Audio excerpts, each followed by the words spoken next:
Okay, the world is turning on PlayStation. So let's see the video by Bilolar. Bilolar News. I think I'm sorry if I didn't say it right. So let's see. 28, Sony alone decides what a game costs and even how long you are allowed to use it. Now, those are not my words. They are lifted from a legal claim that PlayStation are fighting in court right now. And what it Why? alleges is bad for you. That, not the market. I hope they lose. I hope they lose. I am one. I like PlayStation products. I love PlayStations. I have, as I said, I have PlayStation 1 since young age, PlayStation 1 and 2, 3, 4, 5. So before any product from 5, I broke it. I broke 1, I broke 2, 3, 4. So, but what I'm trying to say, I have all PlayStations. So I am PlayStation or Sony fan since young age. Not a But I hope they lose. Why? Because nowadays they turn in greedy. Yes, they are greedy since maybe PlayStation 3 when the Plus start. But now they are really greedy. In your face type shit. retailer putting on a sale or anything like that, that those things will not dictate the price of a game. Because going forward, there is one storefront, one price, and zero way around it. Because that is Yes. what the end of discs actually means. And as it turns out, that's not even the only major legal case that we Yes. In PlayStation 4 or 3 until now 5, you can buy some used games. You can buy some used games as CDs, and you can sell them if you buy it. So yes, that second buy and second sell, they can take money from it. They want that, and if you that means viewers gamers buy games from another source, not them. That mean there's lost money they can they can't reach. have to deal with in this video. A lawsuit over PlayStation Store just settled in California. A $2 billion class action currently sits with a tribunal in London. In Poland, regulators are investigating. Over in Mexico, the lawmakers are circling. And in the Netherlands, the disc announcement dropped literally in the middle of a live court hearing. They are absolutely in a PR and legal storm of their own making. But they do know that, and here's a quote from an expert. They, of course, knew what the online reaction would look like, and they now wait for this storm to pass. Now, that was the read in the overall situation that analyst Dr. Serkan Toto gave to IGN, only days after PlayStation announced the end of discs. And what he said did make sense, because that is so very often how things go. Even with PlayStation, the whole no disc, no buy boycott splintered the moment the 2 digital-only Black Ops ports arrived. But the storm has not fully passed, and while comment sections full of angry gamers may be survivable to Sony, what could hurt a lot more is, of course, the courtrooms. Now, when it comes to using our computers, especially as developers, stuff is changing so fast.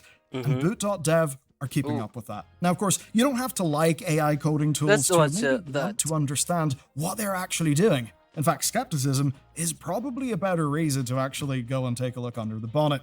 And that's the idea behind this new project from today's sponsor, boot.dev, where you can build yourself a small coding agent. Literally, you can build the harness yourself. It's so cool. This will read files, edit code, run Python, and do loops on its own feedback until the job is done. In this, you get 20 lessons, about 12 hours, and it got a major update this month. And you know what? As I've been automating more and more of the boring back-end parts of running a business and replacing some SaaS tools that I feel ripped off by, this is the one I take. I've been building some agent-driven tools for real work via Hermes. It's been so fun. And it's basically just been automating really boring stuff about like running the business that I've always hated doing and always slacked in doing. Now, though, I'm kind of like on top of all my shit. It's awesome. Seriously, automating things is so fun.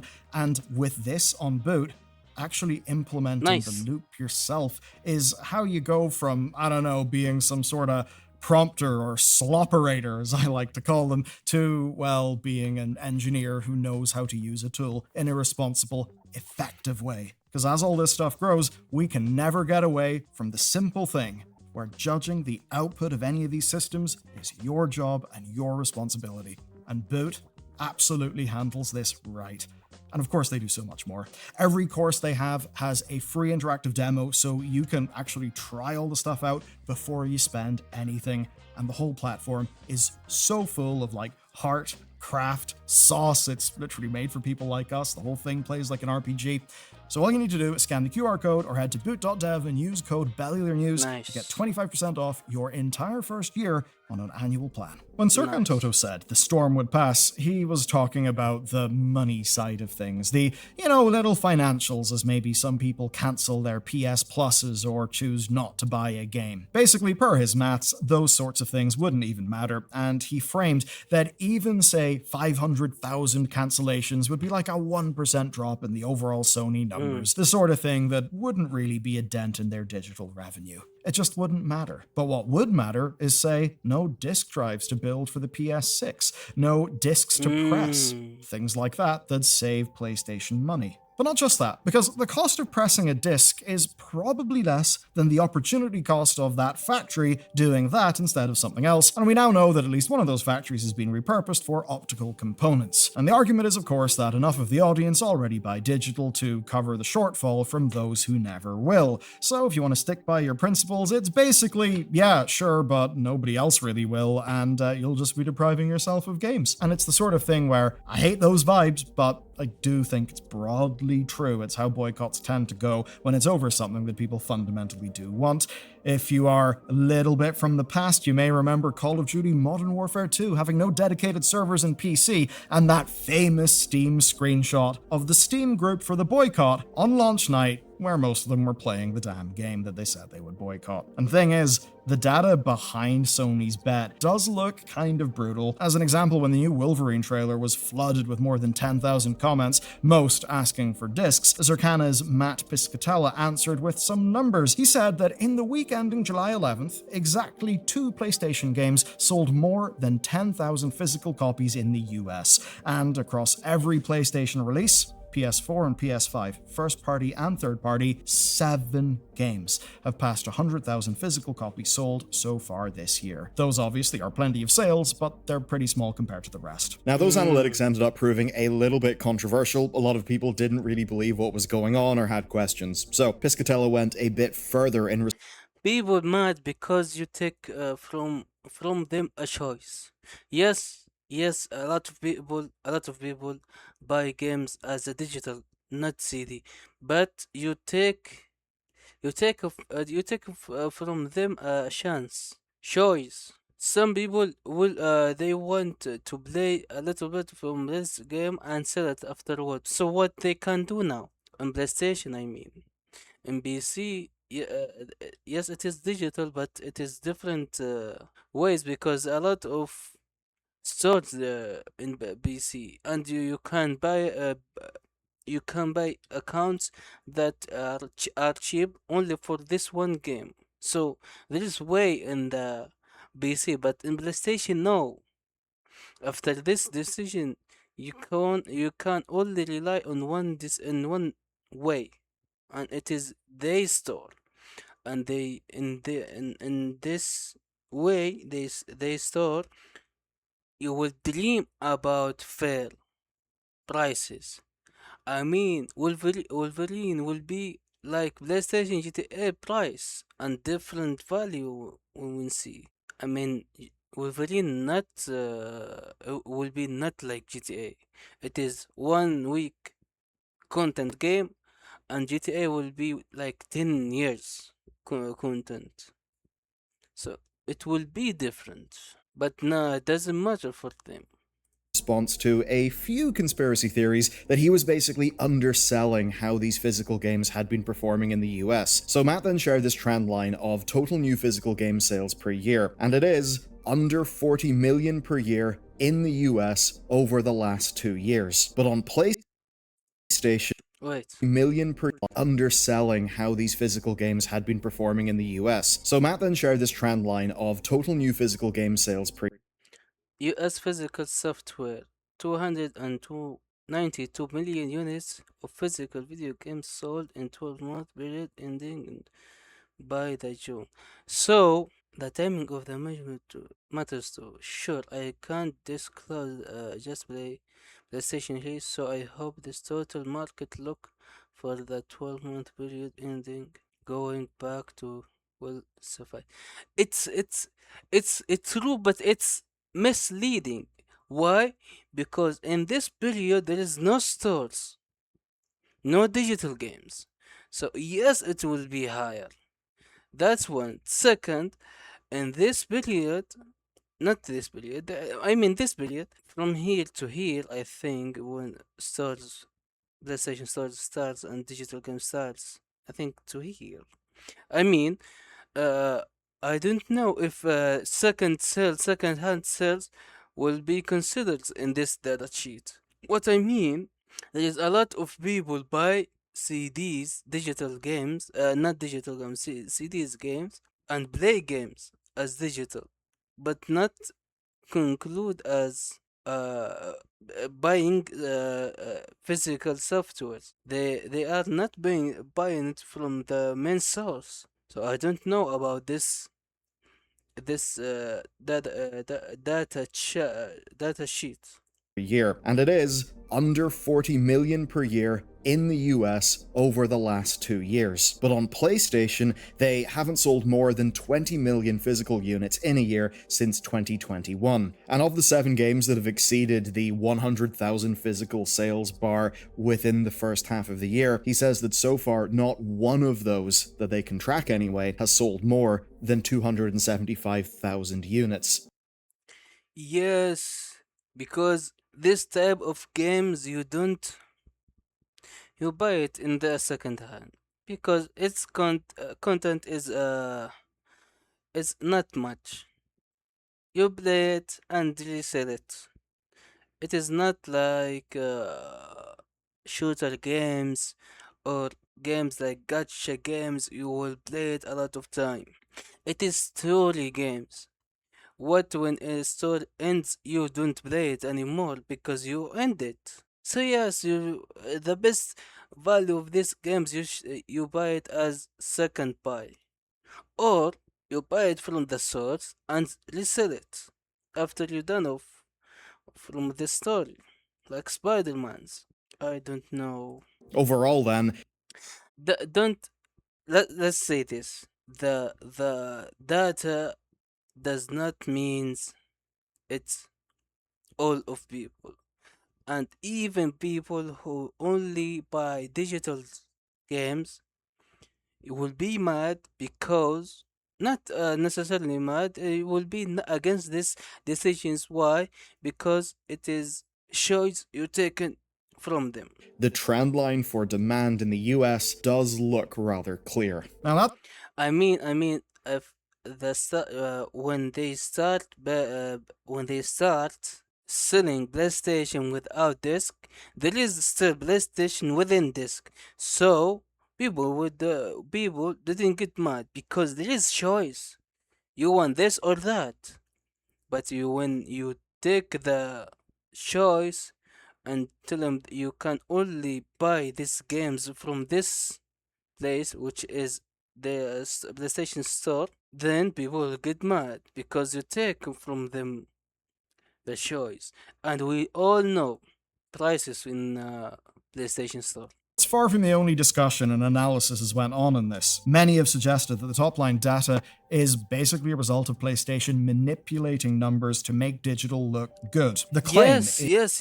As I say, is that around 80% of games are sold digitally. Now, the argument is that this is comparing all digital games with only games sold in stores, which is, of course, a false equivalence. There's loads of games available in the PlayStation Store that you will not be able to find in a physical store. So it doesn't really seem sense. It doesn't really seem fair. But that's not the only thing people point to. There's the data that is from the 2023 Insomniac hack. That's really interesting because it showed that only 33% of sales were digital. God of War God of War Ragnarok, Lego Star Wars, Astrobot, Marvel's Spider-Man, Assassin's Creed, Resident Evil, Hogwarts Legacy, Star Wars Jedi's. None of them as considered as game like shooter wise or gacha wise or game that you play it for a long time and play it and like what is the game called? LOL, that you play it and drop it and go back, play it as Destiny and go back, drop it and go back. So yes, a lot of them will be go for the physical because they after finish the story. Why I keep the game? Not at I don't talk about collector. No, I talk about some casual. Why I have the physical? I play it. I buy it maybe from the second hand or from the main PlayStation store. I buy it. I play store. I play the story mode and finish it, and I sell it afterward. That someone maybe can afford $50 or $40. Take the game. I am win. He win, and everyone happy.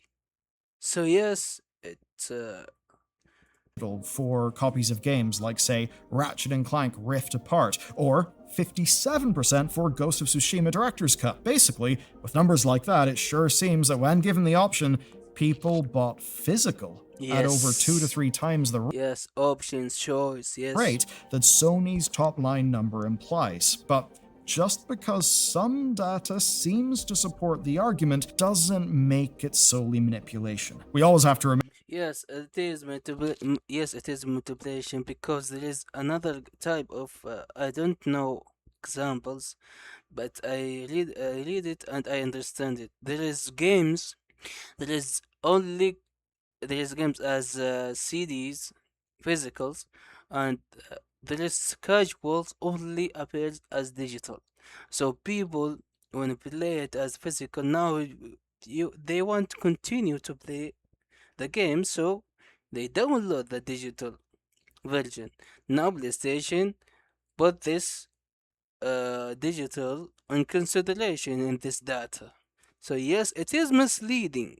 Remember, in all things, not just something like this, that while you can have one bit of really convincing looking data, there is often a wider picture and there's often context. One of the reasons you can't just look at one medical trial or scientific paper and just take it as being perfect and gold. Now, one wrinkle to this is Sony's financials actually suggests that they overstate the impact of physical games. You see, they also count revenue from first and third party game software sold bundled with PlayStation consoles and PlayStation VR. Now, the latter may be literally several games, but there is something we should think about there. The 80-20 split is actually subsidized by every game bundled with a new console, and those copies count as physical. Now, to be clear, I'm not saying that Sony are right and that the community's wrong. Far from it, actually. I think it's very much the case, though, that what Sony are doing is really unpopular with many of us. Because of that, there is data out there that does cast doubt on what Sony is saying. And it's absolutely the case that, yeah, Sony are totally going to,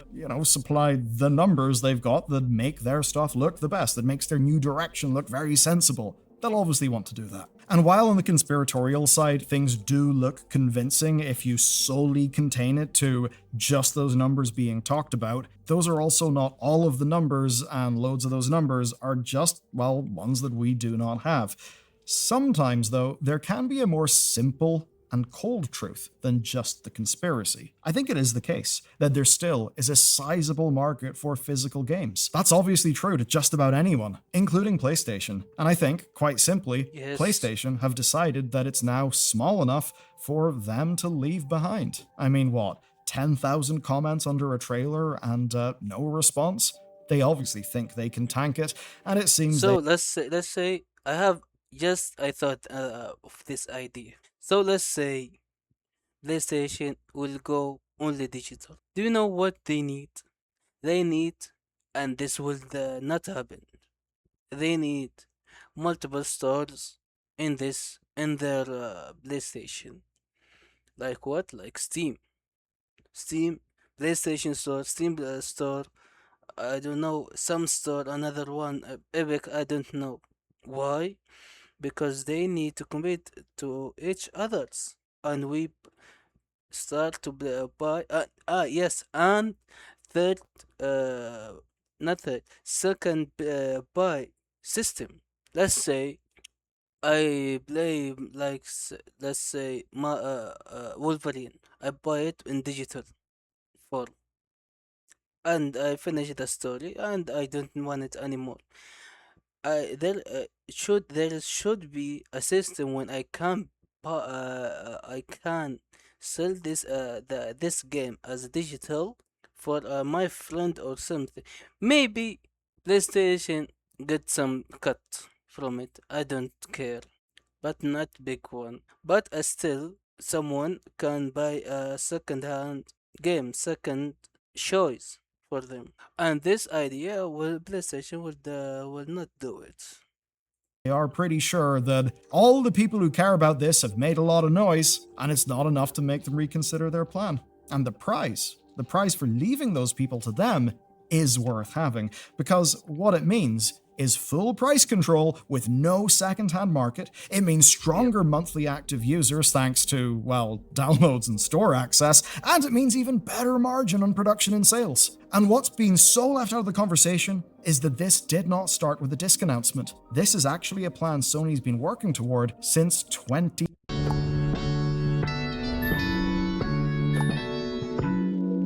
YouTube Premium will be good here. 2019. And it's also part of the same thing that's got them in court.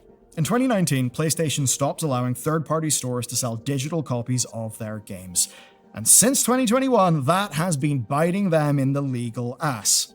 Though at least their lawyers will, of course, be able to justify their existence, so a big win for them. But what I mean when I say bit them in the ass, that is when consumers filed a lawsuit that actually just ended with a $7.85 million settlement in California. It argued that players were getting worse deals because of PlayStation reducing competition. Over in the UK then, there's a class action suit worth $2 billion. It finished being heard in May, and it's being considered by the tribunal currently. Then, over in Poland, their Office of Consumer Protections has been investigating since 2024. Mexican lawmakers are promising to take complaints to the country's antitrust commission, and I have to imagine that's far from the end of it, especially because PlayStation's decision to kill physical games has absolutely galvanized all of these movements, and it's made their arguments stronger. And here's the thing, that case that the announcement of physical games dying quite literally interrupted live in court, it is the one to watch because it could really matter. So, it was the Dutch class action case. It was brought by a non-profit. I'm not going to mangle their name, but it was brought by them, and the hearing kicked off at the very end of June this year, so it is very much a present thing that's currently ongoing. And their aim for this class action is to reopen the platform's digital games market to other companies and to win compensation for the region's players. WCCF Tech were able to get an exclusive statement from the group as the trial began. And clearly, they believe PlayStation. Give me. My bad, my bad. I need to understand it. Understand it. No, no. Oh, my bad. Much a present thing that's currently ongoing. And their aim for this class action is to reopen the platform's digital games market to other companies and to win compensation for the region's players. WCCF Tech were able to get an exclusive statement from the group as the trial began. And clearly, they believe PlayStation's recent decisions have just given their case more weight. Here's the quote. "The end of physical discs removes the last place where a PlayStation game could still be bought and sold at a competitive price. No discs means no second-hand markets and no alternative to the PlayStation Store. So, from 2028... Should, like I said, if PlayStation really go all in this decision, they need to start no they need to start digital second hand market, digital, and they need in the PlayStation 6, let's say, they need multiple stores in their console, so will be a mini system, a mini PC system. They need like PlayStation mini store, they need Steam store, Xbox, Epic Games, I don't know, something like that. They need a second digital market system when the gamer sell their game and buy another gamer buy their game. Maybe they will take like 1 or 2% of this sales. Sony alone decides what a game costs and even how long you are allowed to use it. That is exactly the harm our fair PlayStation claim is about. A price can never be fair when the buyer is left with no ownership and no alternative. Brutal statement. And a fair one, I would say. And perhaps some good news is that another Dutch outfit seems to have broadly proved the litigants' points here. You see, what they found is that on average, for both first and third party games, you could find a game cheaper physically than you could in the PlayStation Store. That's something just about any Yes. of us can do by looking at a local store, but in this case, it was the finding from an outlet called Tweakers, whose Price Watch service tracks the lowest price in game. Black a black tail requiem ice report black myth Wukong introductions introduction $17 price watch $63. Oh, euros. PlayStation Store $70. Lowest prices $52. It's percentage division by base store was down. Games. Basically, they ran a study on the Game of the Year nominees since 2021, wherever a game had both a standard edition PS5 disc and a PSN store listing. And what they basically found is that deep PSN sales can mitigate this a bit, where you can actually see PlayStation Store prices drop below that of third-party physical retailers. But on average, without sale prices, physical actually still wins. And what that means is that without the existence of those discs, potential customers would indeed be at the mercy of PlayStation's walled garden, with no way to benefit from competition on price. If you are a person who buys things, competition is good, it works out in your favor. Now, on this story, particularly with physical games, there is one obvious reason for the trend, and it's physical storage. Not literally storage on the discs, I mean, like storage of the actual discs. Once a store has copies in the warehouse, they of course have to pay to keep those copies there. And at a certain point, the cost of keeping a game on the shelf just outweighs the profit from selling it, especially when a newer game could take that prominent slot in the actual storefront. Plus, competitors might offer prices you'll have to match or undercut, which can drag the price lower still. Obviously, a digital storefront does not have that pressure. If there were other digital stores, that may not be the case, and that is why Oh, let me make sure to understand. I understand, but I want to make sure to understand. Let's say under that. prominent slot in the actual storefront. Plus, competitors might offer prices you'll have to match or undercut, which can drag the price lower still. Obviously, a digital storefront does not have that pressure. If there were other digital stores, that may not be the case, and that is why consumer groups in the Netherlands and the UK are pushing to get us back to the market we had before 2019. That's because in 2019, PlayStation created a wedge that all of these challengers can use. And unfortunately, it's that is the best angle of attack, because the EU have confirmed that they can't force PlayStation to Level 500 VIP, this is your exclusive presidential suite. Level 100, not bad. You'll stay in the standard single room on the 748th floor. How much longer till we get there, man? Look who's asking! If it weren't for you, I wouldn't have to climb.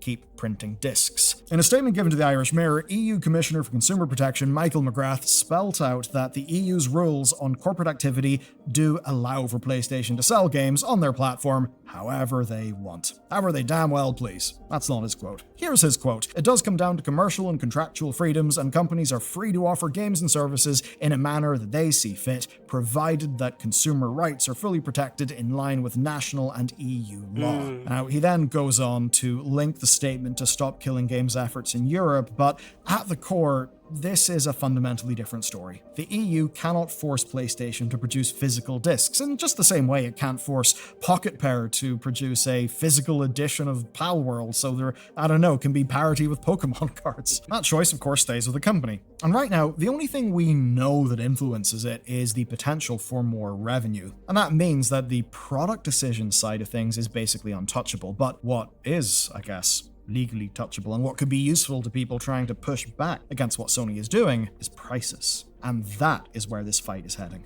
So, the real fight, the one that can actually be won, is not about discs. It is about competition, and the courts will decide that question. But for many advocacy bodies, even a win there wouldn't be enough. The fight that actually matters going forward is digital purchases having basically the rights that a disc perhaps used to carry, and the infrastructure to use those rights. And here's how the argument is put forward for the Electronic Frontier Foundation by Rory Meir and Suzanne Callisto. Here's their argument. In a download-only world, American internet simply isn't consistently good enough. This ultimately ends with the customers turned into renters. And without resale rights or DRM-free ownership, your digital goods are not actually yours. The solution does not come from PlayStation. It has to come from standards and political infrastructure changing, led by engaged voters and activists. And that fight belongs to more people than the disc buyers.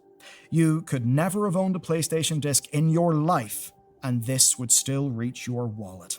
Because when the last competing price disappears, the walled garden sets your price too. From 2028, on PlayStation, just one company decides what a game costs and how long it's yours. That is a far more important and rather different storm than the one that PlayStation currently finds themselves within. But the drama, everything that they have sparked off with this end of physical games, it is absolutely going to propel global efforts, be it in what the EFF were putting forward there, or just, of course, on the whole price control and antitrust thing. Those could hurt Sony massively. And certainly, I have to imagine that within Xbox, there are people thinking, could we put a disk drive in Project Helix? And if we did that, would we look like the reigning gamer champion, just like what Sony did to us all the way back? Nice video, nice video. Thank you for watching. Don't forget to follow and subscribe and follow all my social medias. See you in the next video.